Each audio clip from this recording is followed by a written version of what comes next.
Good afternoon, Aquarius. Welcome to my channel. This reading is for Aquarius, Sun, Moon, and Rising. I hope you're doing well, staying safe, and having a wonderful day. Let's see what the cards have to say. You've been quiet about it. That's the part that breaks my heart the most. You didn't scream. You didn't make a scene. You didn't drag anyone's name through the mud, even when they were dragging yours through the dirt with both hands. You absorbed it. You took the hit, and then the next hit, and then the one after that, and you stood there bleeding internally while smiling externally, and the world kept spinning as if nothing had happened because you made it look like nothing had happened. That's your gift and your curse, this extraordinary, almost inhuman ability to endure things quietly, to metabolize pain in private, to show up the next morning with your hair combed and your voice steady and your dignity wrapped around you like armor, while underneath it your entire being was screaming for someone, anyone, to see what was being done to you and say, enough, this is wrong, this stops now. Nobody said it. Not one person in the room where it was happening stood up and said what needed to be said. And the silence of the people who watched, the ones who saw and said nothing, the ones who knew and pretended they didn't, the ones who benefited from your suffering by simply not being the target of it, that silence became its own wound. Sometimes the deeper one, because the cruelty of the person who hurt you was at least visible, at least nameable, but the complicity of the ones who watched, that lived in a gray area you couldn't quite articulate, a place where betrayal wears the mask of neutrality and cowardice disguises itself as not wanting to get involved. I need you to hear something right now that is going to land in a place inside you that hasn't been touched in a very long time.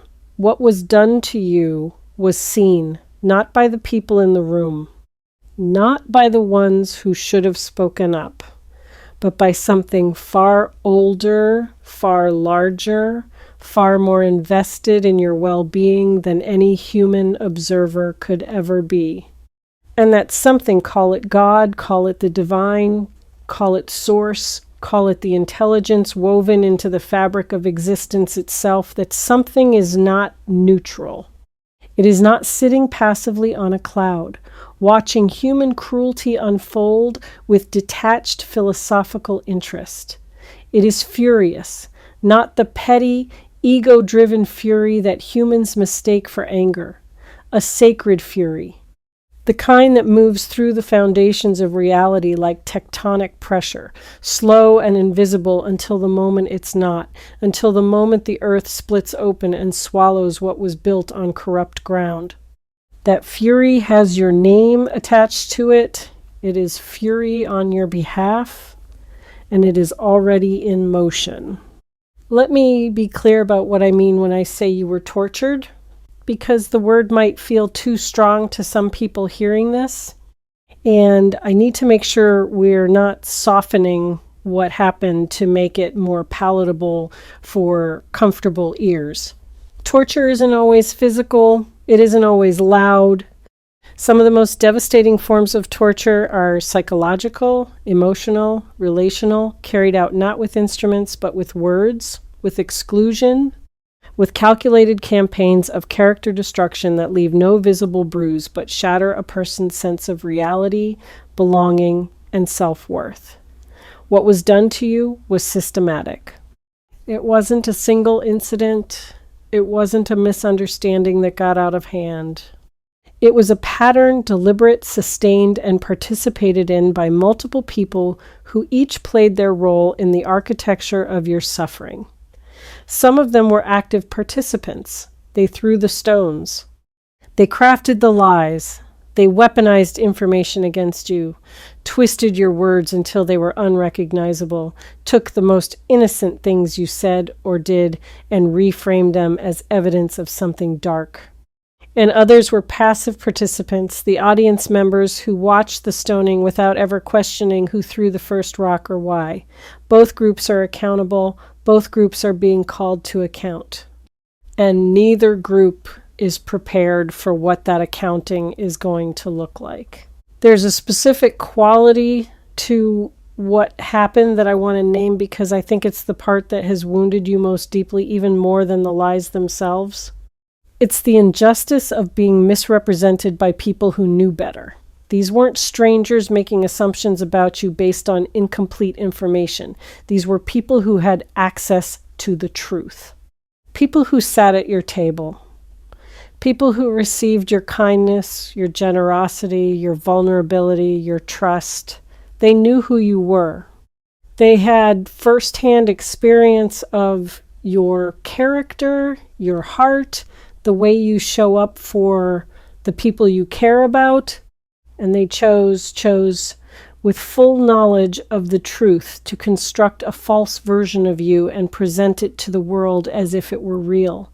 They took the raw material of your life and edited it maliciously, cutting out every frame that showed your goodness and splicing together a narrative that made you look like the villain in a story where you were actually the most wounded character. The audacity of that, the sacrilege of that.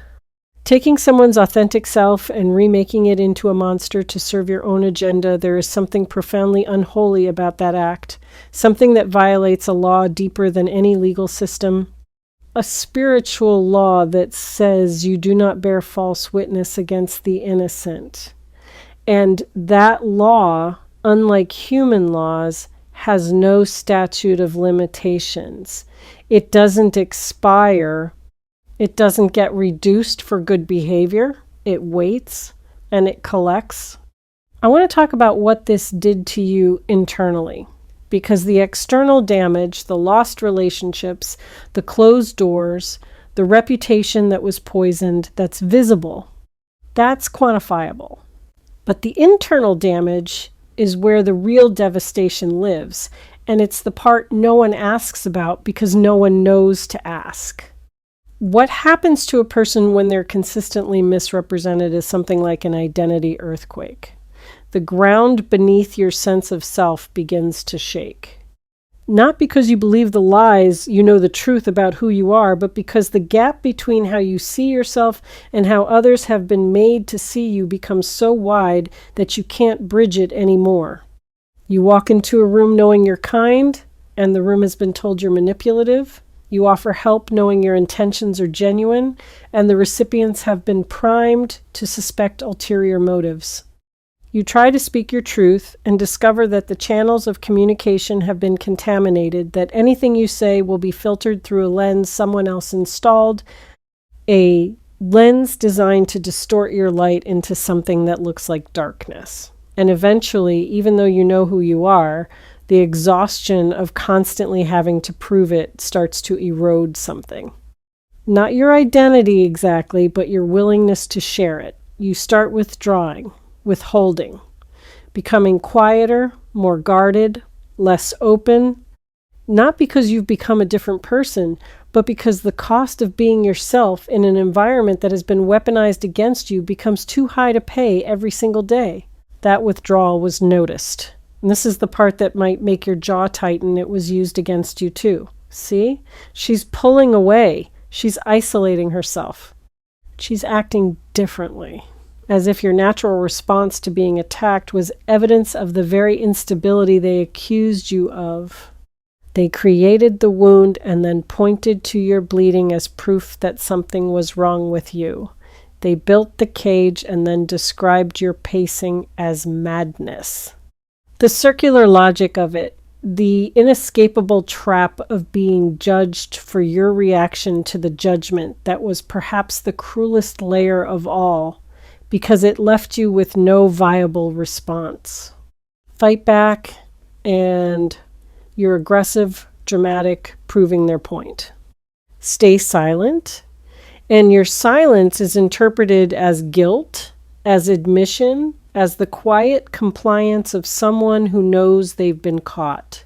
There was no correct move. Every option had been preemptively poisoned. And so you froze.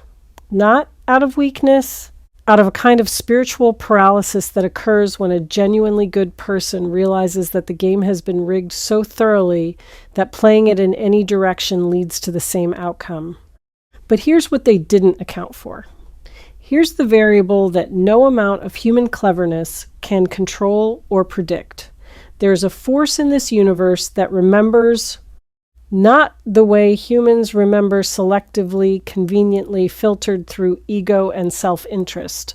A perfect remembering and accounting so thorough that it includes not just actions, but intentions. Not just words, but the energy behind them. Not just what was done, but what was felt by the person it was done to. Every tear you cried alone. Every night you lay awake wondering what you did to deserve this. Every morning you had to reconstruct your sense of self from the rubble of someone else's lies.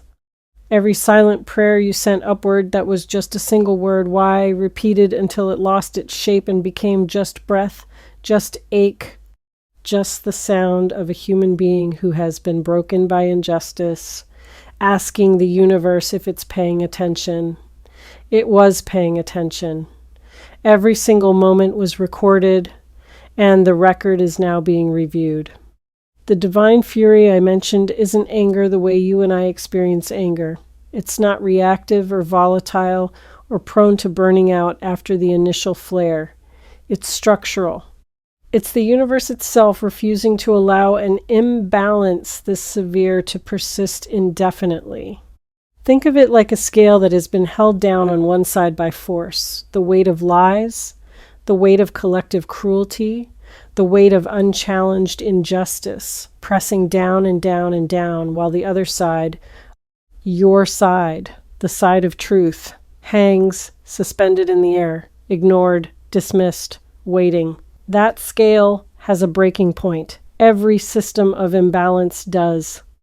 And the force that has been holding it down is not stronger than the force that demands equilibrium. It just had a head start. But gravity always wins. Truth always settles.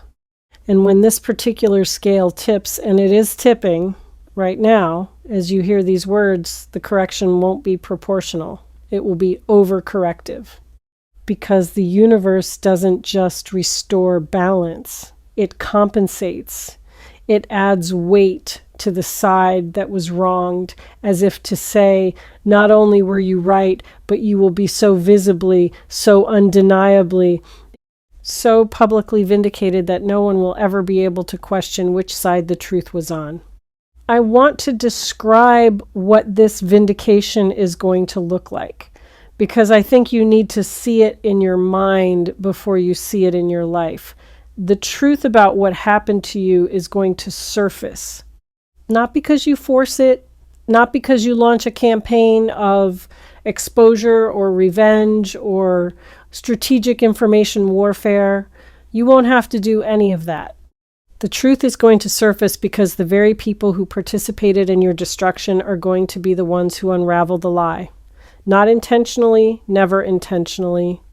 But the same dysfunction that allowed them to target you in the first place is going to turn inward. The alliance that was built on your suffering was never stable, because alliances built on cruelty never are. They're held together by a common enemy, and when that enemy is no longer accessible, when you've withdrawn enough that you're no longer providing fresh material for their narrative, they turn on each other.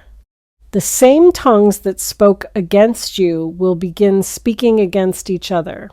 The same willingness to distort the truth for personal advantage will manifest within the group, directed now at former allies. And in that internal collapse, the truth about you will emerge as collateral, not as the main event, but as a byproduct of their unraveling. Someone will say something, defending themselves in a conflict with another member of the group, and in their defense, they'll inadvertently reveal what was done to you. The lie will contradict itself. The story will develop holes. And the people on the periphery, the ones who heard the rumors, who accepted the distorted version without questioning it, who pulled away from you based on secondhand information, those people will begin to see the cracks. And once they see the cracks, the entire structure falls. There's someone specific, and I feel this very strongly. There's someone who was part of what happened to you, who is already experiencing the beginning of this unraveling. They're losing sleep. They're losing peace. They're experiencing a discomfort they can't attribute to anything specific. A persistent inner agitation that follows them from morning to night, that sits on their chest when they lie down, that whispers to them in quiet moments with a voice that sounds a lot like their own conscience finally waking from a long and convenient slumber. This person didn't lead the campaign against you, but they participated. They added their voice to the chorus. They could have spoken up for you and didn't. They could have told the truth and chose not to. And now the weight of that choice is settling into their body in a way that no distraction can alleviate. They're going to reach out, maybe to you directly, maybe to someone connected to you, but there's an attempt at contact coming from this person. And it's going to carry the unmistakable energy of someone who is trying to relieve their own conscience. How you respond is entirely your choice, and there is no wrong answer. But know that their reaching out is the first domino, and behind it, a long chain of revelations is lined up, each one knocking the next into motion.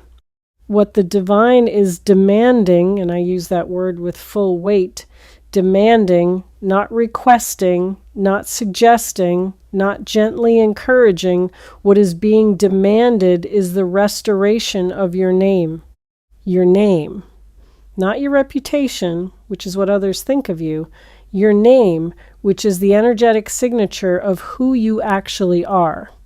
Your name has been dragged through filth by people who weren't worthy of speaking it, and the spiritual consequence of that desecration is now being enforced, not by you, by something that considers your innocence sacred and their violation of it an offense against the order of existence itself. And the form this enforcement takes is not punishment in the way humans understand punishment. It's exposure. The most devastating consequence the universe can deliver to someone who built their position on lies is simply to turn the lights on. No added cruelty necessary, no revenge required. Just light, just visibility, just the sudden, blinding, inescapable experience of being seen for exactly what you are by the very people you performed for. That's what's happening to them. The lights are coming on, and what those lights reveal is not going to be pretty. I want to shift my focus back to you now, because as important as the vindication is, what matters more to me is what happens inside you as it unfolds.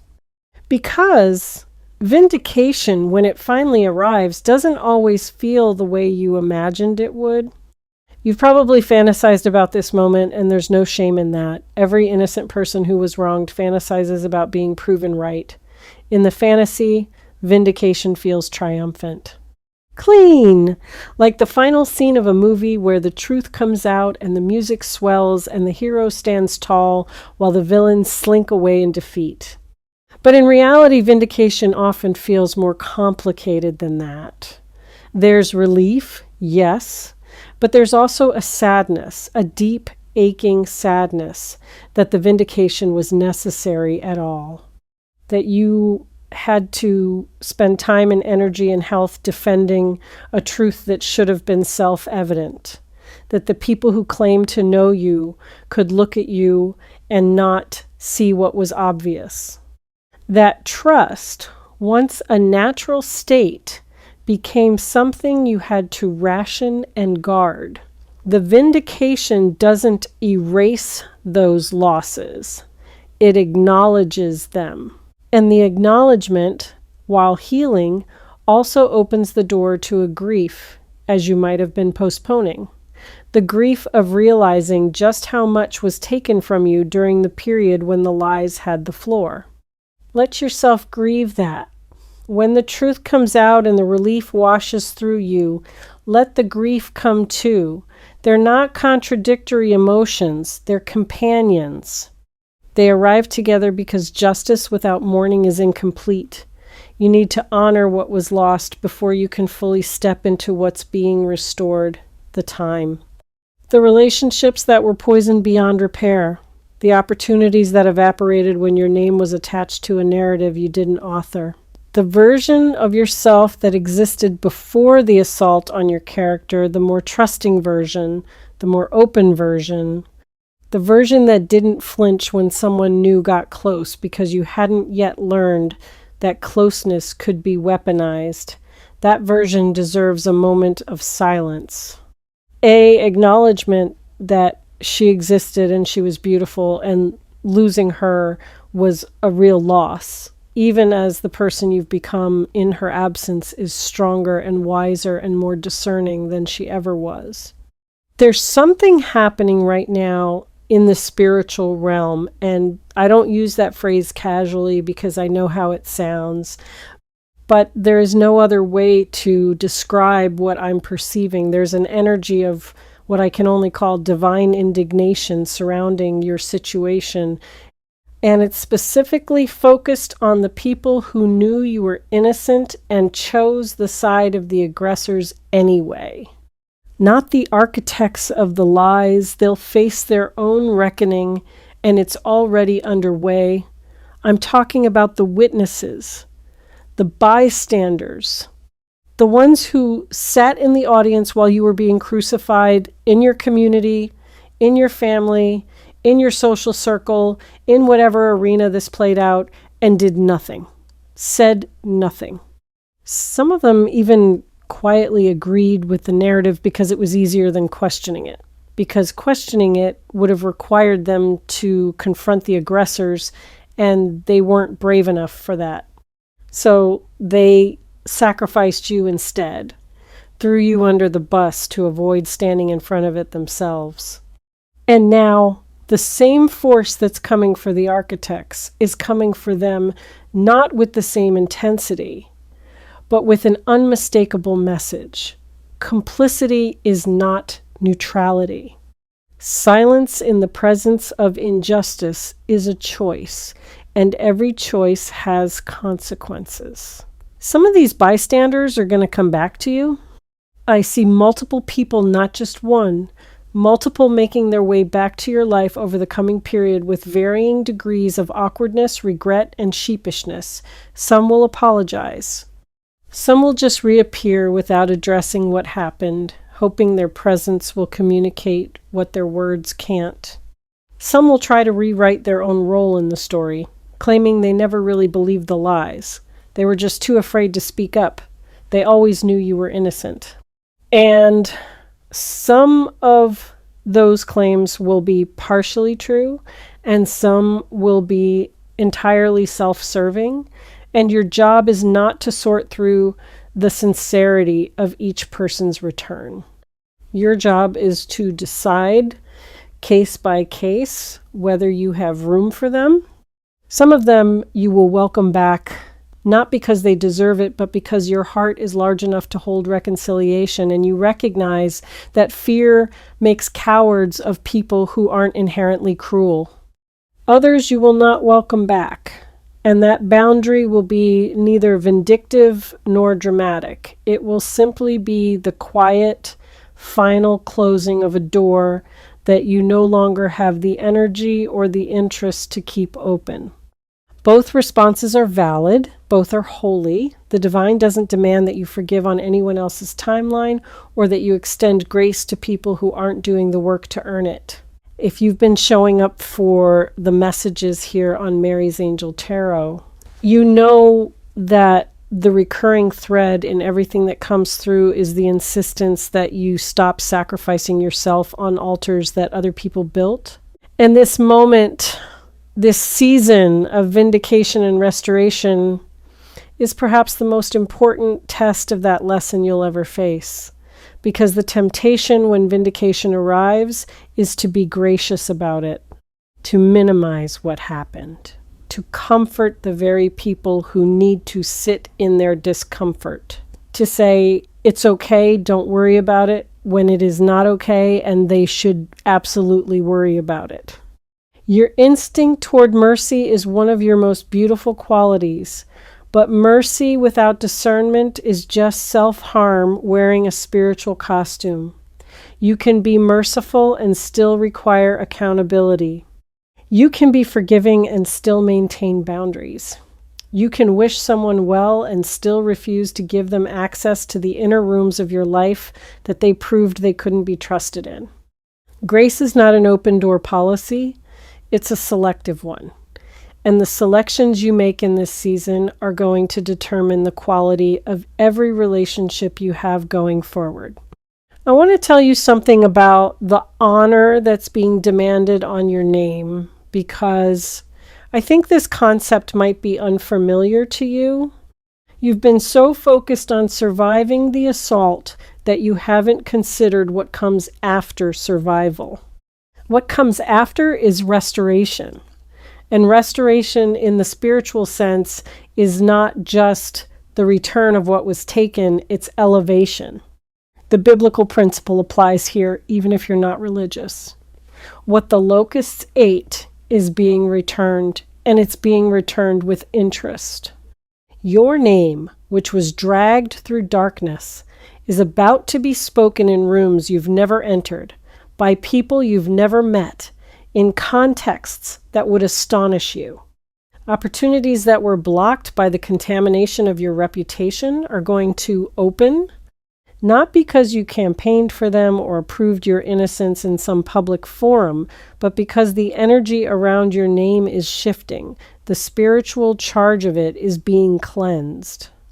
And as that cleansing takes effect, the doors that were closed by lies will be opened by truth. Not the same doors necessarily, but better ones. Doors you didn't even know existed.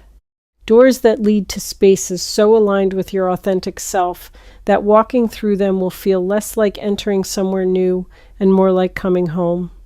There's something I also want to address about the loneliness of innocence, because I don't think it gets talked about enough. Being the innocent one in a situation like this is isolating in a way that's hard to explain to anyone who hasn't experienced it. Everyone assumes the person being accused has a support system, has allies, has someone in their corner. But when the accusation is crafted cleverly enough, when the narrative is controlled tightly enough, the innocent person often finds themselves standing completely alone. The very people who should have been their advocates have been turned against them. The truth, which should be self-evident, has been obscured by a fog of lies so thick that even reasonable people can't see through it. And the innocent person is left in the impossible position of trying to defend themselves against accusations that are unfalsifiable accusations rooted not in specific incidents but in vague impressions, whispered concerns, general feelings of something is off about them that are impossible to counter because they were never grounded in anything concrete to begin with. That loneliness, the particular loneliness of being innocent in a room that has decided you're guilty, is one of the most psychologically devastating experiences a human being can endure. It fractures your relationship with reality itself. You start wondering if maybe they're right. Maybe you are the problem. Maybe there's something wrong with you that everyone else can see and you can't. That thought, that poisonous, insidious, reality-distorting thought is the real damage, not the loss of relationships or reputation, as painful as those are. The real damage is the moment an innocent person begins to question their own innocence, the moment the lies penetrate deep enough to infect your self-perception. The moment you look in the mirror and instead of seeing the truth, you see a flicker of the monster they made you out to be. If that happened to you, if there were moments where you genuinely wondered if you were the one who was wrong, I need you to hear this with every cell of your being. You were not wrong. You are not what they said you are. You are not the distorted reflection they created. The doubt you felt was not your intuition telling you something, it was their programming taking root. And the fact that it took root speaks not to its truth, but to the sustained, relentless pressure with which it was applied. A lie told once is easily dismissed. A lie told 100 times by multiple voices in multiple settings, with coordinated consistency. That lie begins to feel like truth simply through repetition. It's not truth. It was never truth. And the part of you that held on, even by a thread, even through the darkest moments of self-doubt, the part that whispered, "No, I know who I am," that part saved you. That part is the hero of this story, not the people who are about to be exposed, not the universe delivering its correction. You, the version of you that refused to be rewritten, that tiny, fierce, unextinguishable flame of self-knowledge that burned when everything else went dark. The honor being restored to your name isn't just about public perception, although that will shift dramatically. It's about the restoration of your relationship with yourself, the rebuilding of self-trust that was damaged by the sustained assault on your identity. The slow, tender process of looking in the mirror again and seeing only truth, not their version of you, not the doubt they installed, not the monster they illustrated, but you, the real one.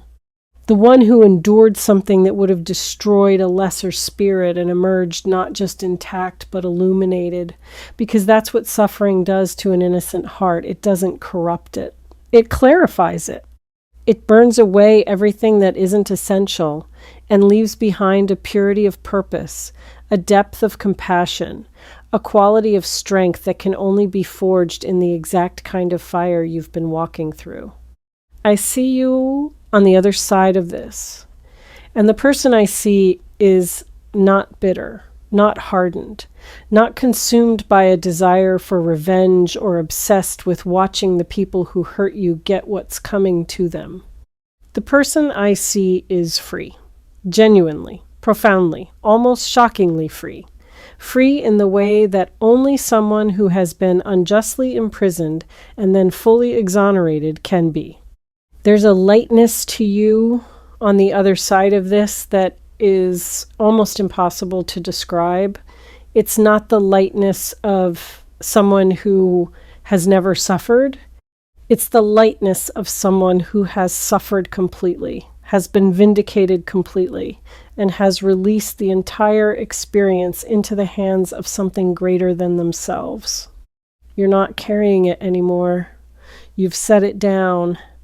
And the space that opens up when you finally set down a burden you've been carrying for so long, that space is enormous.